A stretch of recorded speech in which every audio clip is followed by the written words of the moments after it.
आदमी कह रहा था कि मिस जोंग की वजह से उसका बेटा घायल हुआ। अपनी बेटी के बारे में इतनी बुराई सुनकर मिस्टर पार्क का दिल टूट गया। उसने सबको चेतावनी दी कि अगर उन्होंने फिर से झूठी बातें फैलाई तो वह इस जगह को उलट पलट कर रख देगा। लेकिन कुछ चुगलखोर औरतों ने मिस्टर सो से कहा कि डोंग जिन को मिस जोंग से दूर रखना चाहिए। मिस जोंग को इंसानों से ज्यादा जानवर पसंद थे। उसने अपने पापा से बिल्ली के खाने के लिए कहा, लेकिन उन्होंने कहा कि आवारा बिल्लियां अपशगुन होती हैं। मिस जोंग बड़बड़ाई कि वो भी तो बदकिस्मती की वजह थी और वो भी कुछ अलग नहीं थी। मिस्टर पार्क को एहसास हुआ कि उनकी बातों से उनकी बेटी को दुख पहुंचा। वो डोंग जिन के घर के स्टोर पर गए, लेकिन वहां सिर्फ खाद और कीटनाशक बिकते थे, बिल्ली का खाना नहीं। डोंग जिन की मां ने उन्हें अपने बेटे का बिल्ली का खाना दे दिया। मिस्टर पार्क को दया का एहसास नहीं चाहिए था, इसलिए उन्होंने उसका पैसा भी दिया। जब मिस जोंग को बिल्ली का खाना मिला तो वो पहली बार दिल से मुस्कुराई। उस पल उसके पापा को सच्ची खुशी महसूस हुई। कुछ ही समय बाद सीनियर स्टूडेंट्स का ग्रेजुएशन हो गया। डोंग जिन की मां ने मिंक कोट खरीदा और सेरेमनी में अपने बेटे के साथ फोटो खिंचवाई, लेकिन डोंग जिन तो सिर्फ मिस जोंग को देखना चाहता था। उधर डॉन ने चुपचाप मिस जोंग के दरवाजे पर ग्रेजुएशन गिफ्ट रखा,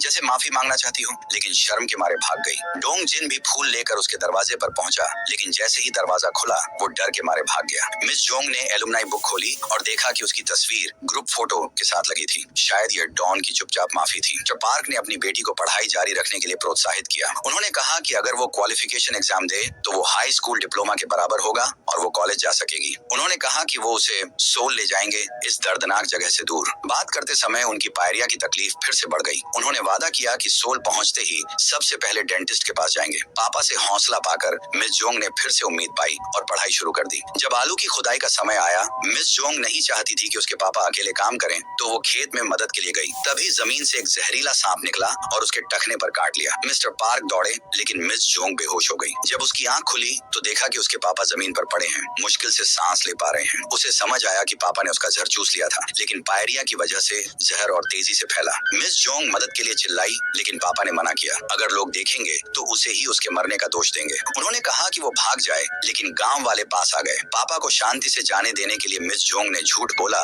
कि किसी ने उन्हें नहीं देखा। आखिर में उसके पापा उसकी गोद में ही चल बसे। लोगों ने उसे डायन कहा, जिसने अपने ही पिता को मार डाला और उसे गांव से भगा दिया। डोंग जिन को इस सब की खबर नहीं थी। मिस जोंग को डायन कहे जाने के खिलाफ सबूत जुटाने के लिए उसने कॉलेज में स्टैटिस्टिक विषय चुना। क्लास में पीछे बैठा एक लड़का सबका ध्यान खींच रहा था। सब कहते थे कि किम मानसिक रूप से बीमार था, क्योंकि वो किसी से बात नहीं करता था। लेकिन जैसे ही डोंग जिन ने उसे देखा, उसे मिस जोंग की याद आ गई। डोंग जिन खुद को रोक नहीं पाया और दोस्ती करने की कोशिश की। किम ने बस अपनी थाली उठाई और बिना कुछ कहे चला गया, लेकिन डोंग जिन ने हार नहीं मानी। पहले उसने किम को अपने पड़ोसी के खेत से लाए हुए आलू दिए, फिर उसे साथ में खाने का न्योता दिया। किम हैरान था, क्योंकि जब वो जवाब नहीं देता, लोग खुद ही उससे दूरी बना लेते थे। डोंग जिन ने माना कि किम उसे किसी की याद दिलाता है और वो अब पिछली गलती दोहराना नहीं चाहता। आखिरकार दोनों एक साथ रेस्टोरेंट गए। भले ही एक ही टेबल पर नहीं बैठे, लेकिन अब वे थोड़े करीब आ गए थे। धीरे धीरे किम को डोंग जिन की जिंदगी में दिलचस्पी होने लगी। डोंग जिन ने बताया कि वो एक दोस्त के लिए टेक्स्ट बुक्स खरीदने के लिए 3 पार्ट टाइम जॉब करता है। दोपहर के खाने के बाद उसने वही रेस्टोरेंट का यूनिफॉर्म पहन लिया जहाँ वो काम करता था। समय के साथ वे अच्छे दोस्त बन गए। गर्मी की छुट्टियों में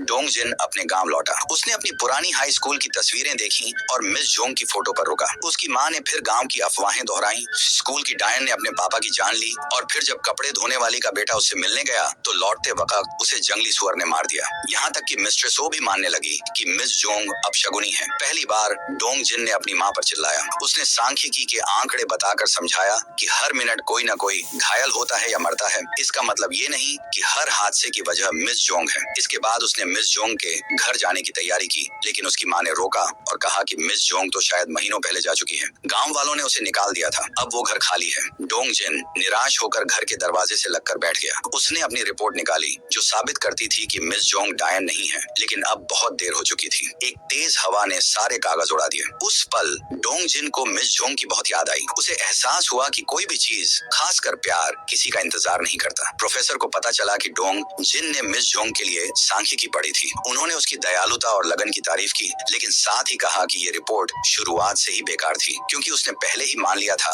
कि मिस जोंग डायन नहीं है और फिर आंकड़ों को उसी के हिसाब से ढाल दिया। प्रोफेसर ने सुझाव दिया कि स्पष्ट परिणाम के लिए वह चेकलिस्ट के सभी सवालों की दोबारा जांच करे। डोंग जिन ने सलाह मानी और यादृच्छिक व अनिवार्य घटनाओं को बाहर निकालते हुए एक सवाल पर ध्यान केंद्रित किया। सभी हादसों में आम बात क्या थी? हर घटना को ध्यान से देखकर वह इस निष्कर्ष पर पहुंचा कि हर बार मिस जोंग मौजूद थी। अगर आंकड़े सही थे तो सिर्फ एक ही संभावना बचती थी, मिस जोंग वाकई में एक चुड़ैल थी। ये सोचकर डोंग जिन भारी बारिश में बेबस होकर रो पड़ा, खुद से नफरत करते हुए कि वह उसकी बेगुनाही साबित नहीं कर सका। समय बीत गया और सब लोग ग्रेजुएशन की तैयारी करने लगे। प्रोफेसर की सिफारिश पर डोंग जिन डेटा माइनर बन गया और सियोल चला गया। किम एक डिटेक्टिव बन गया। कुछ ही समय बाद डोंग जिन को एक कैसीनो से जुड़ा प्रोजेक्ट मिला। सिर्फ 5 सेकंड की निगरानी में वह किसी भी ग्राहक की उम्र, संपत्ति और कितनी बार वो आता है, सब कुछ अंदाजा लगा सकता था। उसने एक 30 साल के ऑफिस वर्कर पर ध्यान केंद्रित किया। उसने अनुमान लगाया कि वह किसी छोटे शहर में ऑफिस लीज करता है, मिड साइज कार चलाता है और सालाना करीब 42 लाख वोन कमाता है। अब वो आदमी अपनी सारी कमाई जुए में हारने वाला था। डोंग जिन के निर्देश पर वेटर ने उसे एक शानदार रेस्तरां में फ्री खाना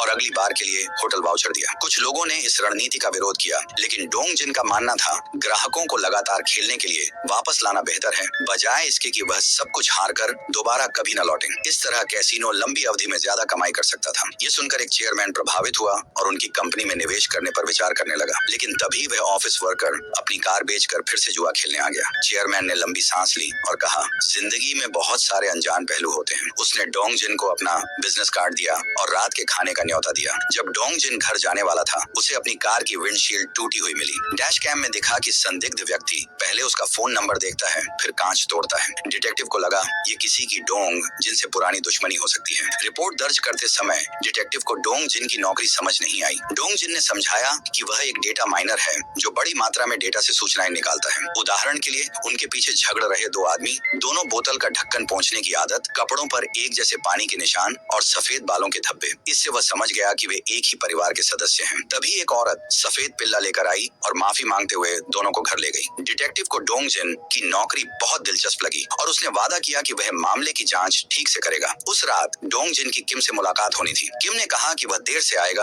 क्योंकि उसने अभी एक खतरनाक अपराधी को गिरफ्तार किया है। डोंग जिन ने उसे काम में ध्यान लगाने के लिए झूठ बोल दिया कि वह एक पार्टी में है। सबवे से लौटते समय डोंग जिन ने एक नशेड़ी को एक लड़की को प्रपोज करते देखा। लड़की का साइड प्रोफाइल उसे जानी पहचानी लगी। वह मिस जोंग थी, उसकी हाई स्कूल की क्रश। एक बार फिर वह बोलने से डर गया और बस पीछा करता रहा। वह दोनों स्टेशन से निकले और एक शांत गली में चले गए। डोंग जिन ने देखा कि मिस जोंग आवारा बिल्लियों को खाना खिला रही थी। वह पास ही छिप गया। मिस जोंग बड़बड़ाई, कैसे शांति से जिया जाए बिना लोगों से मिले? ना तो मुझे जीने का तरीका आता है, ना ही गायब होने का। इतने सालों बाद भी वह अब भी कठिन जीवन जी रही थी। डोंग जिन ने चुपचाप उसे घर जाते हुए देखा। वह मानने लगा कि इतने सालों बाद मिलना कोई संयोग नहीं हो सकता। अगले दिन उसने उस नशेड़ी आदमी को इंटरनेट पर खोजा और एक वीडियो मिला जिसमें मिस जोंग के जाने के बाद वह आदमी सीने को पकड़कर गिर पड़ा। डोंग जिन ने किम से बात की, क्या दुनिया में ऐसे लोग होते हैं जो हमेशा टीम की हार लेकर आते हैं, या जिनके छूने से मशीन खराब हो जाती है, या जिनके नंबर आने से पहले ही दुकानों में सामान खत्म हो जाता है? किम ने कहा कि ये सिर्फ संयोग हैं, लेकिन डोंग जिन को लगता था कि कुछ अजीब किस्म के नियम होते हैं जिससे कुछ लोग हमेशा के लिए अभिशप्त हो जाते हैं, और वो इस श्राप को तोड़ने का तरीका नहीं ढूंढ पाया था। उसी दिन मिस्टर सो ने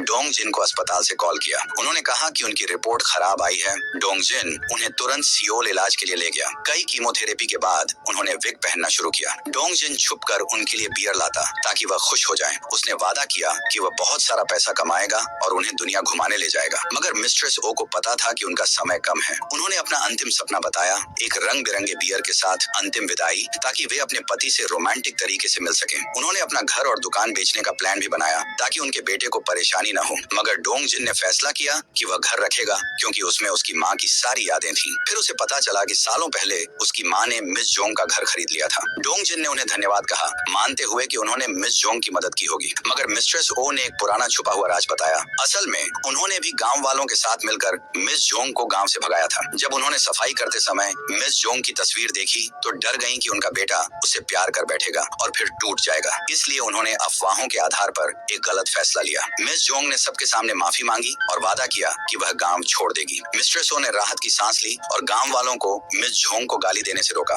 जाने से पहले उन्होंने मिस जोंग के पतले शरीर को देखा और अपराध बोध से भर गईं। उस रात मिस जोंग आखिरी बस चूक गई। उसे देखकर मिस्ट्रेस ओ ने उसे बस स्टेशन तक छोड़ा। मिस जोंग ने उनके इस व्यवहार के लिए धन्यवाद कहा। पता चलने पर कि मिस जोंग के पास कहीं और जाने की जगह नहीं थी, मिस्ट्रेस ओ ने उसका घर खरीद लिया ताकि उसे पैसे मिल जाएं। बाद में मिस्ट्रेस ओ सीधे माफी मांगना चाहती थी, लेकिन कभी मौका नहीं मिला। जब उन्हें याद आया कि उनका बेटा बार बार कहता था मिस जोंग चुड़ैल नहीं है, तो उन्होंने कहा, अगर तुम कभी मिस हो तो मेरी तरफ से माफी जरूर मांग लेना। डोंग जिन को फोटोग्राफी पसंद थी, मगर उसने कभी अपनी माँ की एक ढंग की फोटो नहीं खींची थी। उनकी आखिरी तस्वीर उसके हाई स्कूल ग्रेजुएशन की थी, जहाँ उन्होंने वह मीन कोट पहना हुआ था। था। उसे डोंग जिन बिल्कुल पसंद नहीं था। फिर भी डोंग जिन ने अपनी माँ की आखिरी इच्छा का पालन किया और एक रंग बिरंगी बियर से सजी हुई अंतिम यात्रा की व्यवस्था की। अपना सामान समेटते हुए उसे अपनी पुरानी रिपोर्ट्स मिली जो उसने सालों पहले मिस जोंग के घर पर छोड़ी थी। मिस्ट्रेस ओ ने उन्हें चुपचाप उठा लिया था। वो रिपोर्ट में लिखे जटिल फॉर्मूले और त्रुटियों से भरे आंकड़ों को नहीं समझ पाई,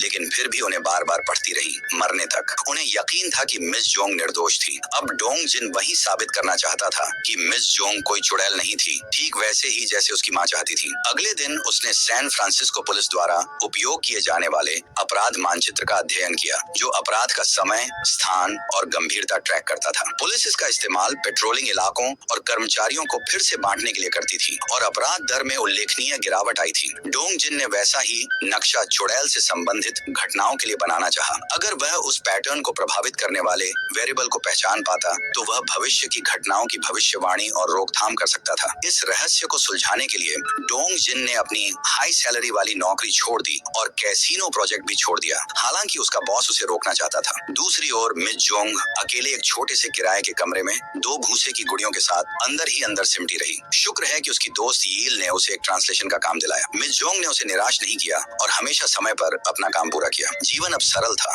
लेकिन शांतिपूर्ण। उधर डोंग जिन ने मिस जोंग के सामने वाली इमारत में एक कमरा किराए पर लेने का फैसला किया। उसे कमरे के लेआउट से कोई मतलब नहीं था। वो बस वही कमरा चाहता था जो ठीक मिस जोंग के कमरे के सामने था, लेकिन वो पहले ही किराए पर लिया जा चुका था। उसने एजेंट को रिश्वत दी कि किसी तरह उस किराएदार से संपर्क किया जाए और कमरा स्वैप करवाया जाए, लेकिन उस आदमी ने साफ मना कर दिया। डोंग जिन ने हार नहीं मानी। उसने नीचे का कमरा ले लिया और किराएदार के कन्वीनियंस स्टोर में बार बार जाने लगा। वो उसकी मदद करता, उपहार देता और धीरे धीरे संबंध बेहतर बनाता गया। आखिरकार डोंग जिन ने उसे 3 महीने का किराया और शिफ्टिंग खर्च देने की पेशकश की और कमरा बदलवाने में सफल रहा। इसके बाद वह सामने वाली बिल्डिंग में चुपके से घुसा और डाक बॉक्स देखकर यह सुनिश्चित किया कि मिस जोंग कौन से कमरे में रहती है। तभी यील ने उसे संदिग्ध तरीके से घूमते देखा और पूछा कि वह किसे ढूंढ रहा है। डोंग जिन ने झूठ बोला कि वह तीसरी मंजिल पर जा रहा है। दुर्भाग्य से तीसरी मंजिल पर बिकनी वैक्सिंग सैलून था। उसके अजीब व्यवहार के कारण उसे सच में अंदर जाना पड़ा। उधर यील मिस जोंग से मिलने आई और उन्होंने साथ में डिनर किया। मिस जोंग उत्साहित होकर उस छोटे ऑस्ट्रियन शहर के बारे में बात करने लगी जिसके बारे में उसने अनुवाद करते हुए पढ़ा था। वह सपना देखती थी कि एक दिन वो भी सामान्य लोगों की तरह सड़कों पर आजादी से घूमेगी। इस बीच डोंग जिन को डिटेक्टिव का कॉल आया। वह व्यक्ति मिल गया था जिसने उसकी कार का शीशा तोड़ा था।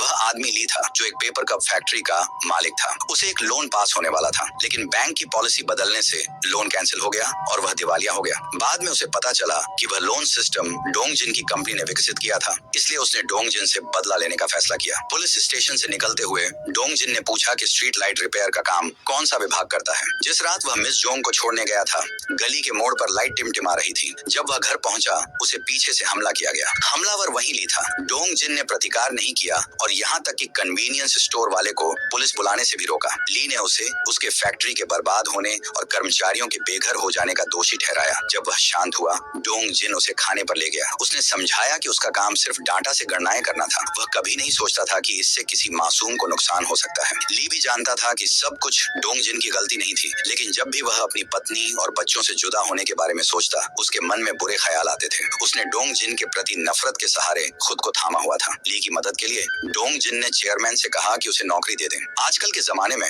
जहां लोग सिर्फ अपने बारे में सोचते हैं, डोंग जिन अलग था। वो दूसरों को बचाने की कोशिश करता था। इससे चेयरमैन काफी प्रभावित हुआ। उधर किम को एक रिपोर्ट मिली, एक महिला का घर तहस नहस कर दिया गया था, लेकिन जबरन घुसने के कोई निशान नहीं थे। इसका मतलब था कि हमला करने वाला कोई जानने वाला था। किम ने महिला को सुरक्षा आदेश लेने और स्मार्ट वॉच पहनने की सलाह दी, जिसमें खतरे में बटन दबाने पर पुलिस तुरंत पहुंचेगी। महिला को उसके माता पिता के घर सुरक्षित छोड़कर किम वापस स्टेशन लौटा। वहां उसे डोंग जिन मिला और उन्होंने साथ में खाना खाने का प्लान बनाया, लेकिन तभी किम को एक अर्जेंट कॉल आ गया। वह दौड़ा दौड़ा महिला के पास पहुंचा, लेकिन देर हो चुकी थी। वह बहुत खून बहा चुकी थी और उसे अस्पताल ले जाया गया। किम खुद को दोषी मानने लगा कि वह उसे बचा नहीं सका। रात में मिस जोंग बाहर निकली और देखा कि स्ट्रीट लाइट ठीक हो गई है। जैसा कि हमेशा होता था, वह गली में बिल्लियों को खाना देने गई। फिर से उसने बड़बड़ाते हुए कहा, मैं सच में एक चुड़ैल जैसी हूँ। डोंग जिन पास ही छिपा था और उसके ये शब्द सुनकर वह और दृढ़ निश्चय से भर गया कि वह इस श्राप को तोड़कर रहेगा। अगले दिन डोंग जिन अपने पुराने गांव लौटा। उसने अपनी एक पुरानी दोस्त से मिलकर कहा कि बाकी गांव वालों को इकट्ठा करे, उसे कुछ जरूरी बात कहनी थी। फिर वह गांव के मुखिया से मिला और अपने पुराने घर की चाबी ली। मुखिया ने कहा कि अगर वह वापस नहीं आ रहा है तो घर बेच दे। हाल ही में जहां मिस जोंग रहती थी, वह इलाका रिजॉर्ट में बदला जा रहा था, जिससे जमीन की कीमतें बढ़ गई थी। तभी डोंग जिन के दिमाग में कुछ आया।